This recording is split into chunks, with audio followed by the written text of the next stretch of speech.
பருப்பும் சவுச்சவு கூட்டு தான் பண்ண போகிறோம்.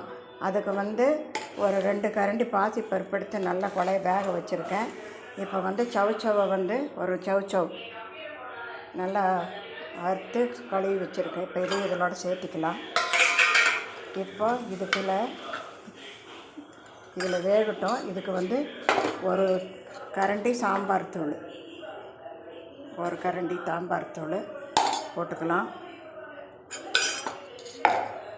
இதுக்கு தேவையான உப்பு சேர்த்திக்கலாம். உப்பு சேர்த்திக்கிட்டேன். இப்போ இது வேகட்டும், பார்க்கலாம்.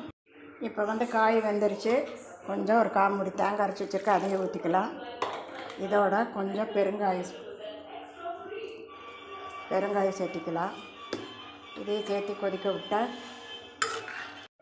இப்போ அருமையான சவுச்சவு கூட்டு பாசிப்பருப்பும்